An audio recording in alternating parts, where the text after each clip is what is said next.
Well, last night, at least last night here, came news that North Korea had fired or tested another missile and fired it over Japan, which probably freaked out everyone in Japan after alerts started going out. And joining us to talk about this is just, by the way, days after new sanctions were placed on North Korea. And joining us to talk about how all of this what it will look like maybe going forward, the Director of Defense Studies at the Center for the National Interest, Harry Kazianis.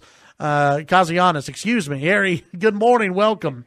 Good morning, Chad. How are you? Doing great. Appreciate you coming on the show today. The last time we had you on, it was at least one of the last times that North Korea had started flaring up, and this time, as you, one of your predictions was that they were going to continue to test missiles, and they did so yesterday. So what does this mean going forward, you think?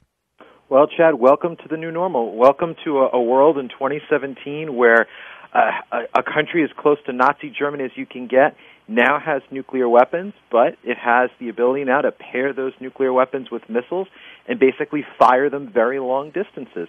What North Korea basically tried to do yesterday was once again to prove to the international community that it essentially can't be stopped, that it's going to build these weapons, that it's going to fire them essentially wherever it wants, and it fired them over Japan once again. I think, Chad, what we're going to look at in the next couple of weeks and months is the North Koreans are going to keep doing this. They basically just want to show the world that you can sanction them as much as you want. They don't care. They're going to do what they want to do. So do sanctions work? If they're applied, absolutely. Okay. The challenge here is that the country that is in the best position to rein in North Korea, the People's Republic of China, has signed on, Chad, to 9 different United Nations Security Council resolutions. They haven't enforced in any of them. If they were actually would be willing to help us, just keep in mind, North Korea is a threat to them too. They would be able to put tremendous leverage over Beijing. All their oil comes out of China that goes into North Korea, all of their trade. They have such leverage over North Korea, but they will not rein in their ally, and that is the biggest problem that we have in this situation. If North Korea is a threat to China, North Korea is a threat to everybody, why will China not do anything? Well, I think it's one thing, it's fear. I've spoken to a lot of Chinese academics, scholars, very close people that are close to the heads of the government, and the one thing they consistently tell me, Chad, is, look, you're afraid of North Korea, but we're even more afraid of North Korea. We're right next door to them. What they're afraid of is if they really tightened the screws and really applied those sanctions, they're afraid that they would push the North Koreans too far, and they're afraid that the regime could potentially collapse. They're afraid that if, maybe Kim Jong-un was deposed, they don't know who'd be next in line to take that country over. Heck, I've had even Chinese academics tell me they're afraid of a North Korean civil war where different factions are firing nuclear weapons at each other. So imagine that situation with radioactive fallout going all through Northeast Asia. That's why this is so scary. Is there anything that, and I know we talked about this the last time because you had fiery rhetoric coming from the president, you had rhetoric coming from the North Koreans.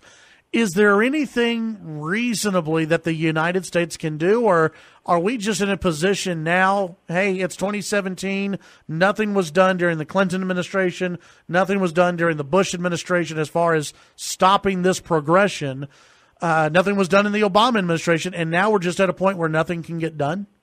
Well, there is one thing we can do. We need to stop the flow of illegal money going into North Korea. The Achilles heel of North Korea is their weak economy. Their economy is only worth $14 billion. It's 1/3 the size of Ethiopia. So they're an economic tinderbox. Here's what you do. You go to Russia, you go to China, you go to the UN Security Council and say, stop the North Koreans from exporting their people in essentially a slave labor format. Essentially, they'll go to the Middle East, they'll go to Russia, they'll do mining, they'll build skyscrapers, and the North Korean people don't get that money. They have to give it to Kim Jong-un. That gives him $2 billion a year to build nuclear weapons, missiles. If we can stop that and send those North Koreans back to Pyongyang, that would have a tremendous impact on the North Koreans' ability to keep building these weapons. That's something that we can do on the table right now that would make a difference. The last time we had you on, we talked about how you had planned out or mapped out, you were involved in what a nuclear war would look like with North Korea. Is it a guarantee that if the United States attacks North Korea, that it goes nuclear? I'd say yes. And the reason I would say that is because, well, let me clarify just slightly. The goal of a U.S. strike, when you talk to senior Pentagon officials, they presume it would be to take out North Korea's nuclear weapons program. Here's the problem. The Washington Post about a month ago came out with a report saying the U.S. intelligence thinks they could have as many as 60 nuclear weapons. I guarantee you Kim Jong-un's got a couple buried under a mountain or in a bunker somewhere that we're not going to be able to get to. So let's say you get 99% of those nuclear weapons, and Kim Jong-un's just got one left. You know he's going to fire that at Seoul or Tokyo or Portland or Los Angeles. So that's the stakes here. But we have the most powerful military in the world, but it isn't able to solve that problem, unfortunately. So when we look at Japan, when we look at South Korea, even China, North Korea is going to continue to fire off these missiles. At what point can they go too far? I mean, obviously you do have the line of if they actually bomb somebody, but is there another line where if they do something, it just goes too far and we see a war break out? Yes, I'll give you a scenario.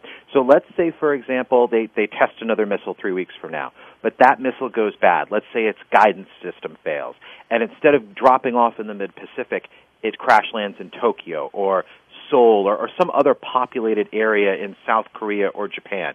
I guarantee you, Chad, those countries are going to want to respond in some sort of military fashion. And both of those countries can invoke the U.S. alliance and bring in the United States in a military conflict. So that's all it would take to spark a war. Or you could have some scenario in the demilitarized zone, one of the most heavily armed places in the world, where, a North Korean sentry accidentally fires off his gun or, thinks he sees something or is sleep deprived or something. That's how little it would take to spark a war. That type of war the American people have never seen. This wouldn't be Iraq. This wouldn't be Afghanistan. It'd be something far nastier. Is this the most dangerous area in the world? By far. There's nothing more dangerous than this. This is why no American president has dared to touch this. This is why President Obama declared essentially strategic patience. Because let's face it, there's no easy solutions to this problem. There's not enough bombs in the world to solve the North Korean problem. There really isn't. When we look at North Korea, and there's another country out there, Iran, where we've entered into this agreement. Hey, please don't build any nuclear weapons. We've got an agreement in place, but we kind of have this feeling that North Korea and Iran, they talk to each other. The Russians talk to both Iran and North Korea. We know this goes on. What should the U.S. do? Is there any preemptive action that we can learn from North Korea and take to Iran? I think it's very clear. I think what you need to do is to stop these programs from happening right off the bat. Now, I am not a fan of the Iran nuclear deal. What it does give us, though, is one important thing. It gives us time. What we can do with that time is we can ring missile defenses around Iran. We can try and use our intelligence assets to keep peering into that country to see if they're cheating on the deal, if they're working with the North Koreans and some sort of stealth program, whether they've transferred scientists over to North Korea and are working covertly there. So at least the deal, while it is completely imperfect and I think a waste of time, it does give us time to at least build a containment strategy around Iran to try and rein them in. And keep in mind, that deal is going to end in about 10 to 12 years, and we're going to be back to the negotiating table again with Tehran to try and figure something out. So the challenges with Iran, they're not over by any long shot. Yeah.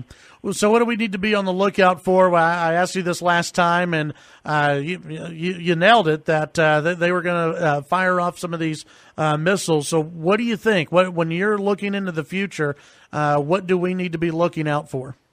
Chad, they haven't tested an intercontinental ballistic missile since the summer, since July 28th.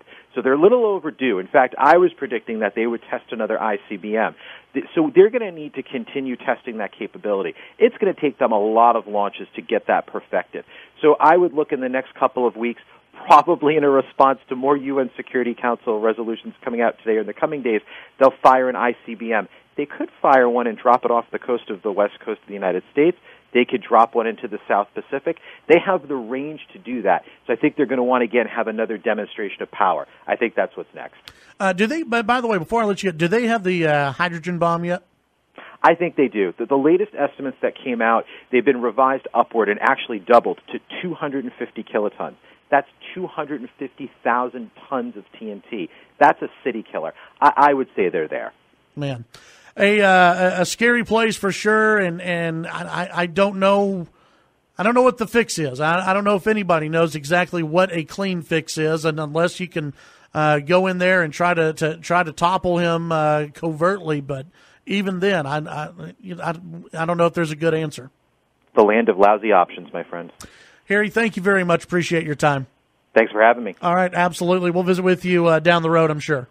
Absolutely. North Korea, no good options. Should have been handled a long time ago. Chad Hasty Show, KFYO.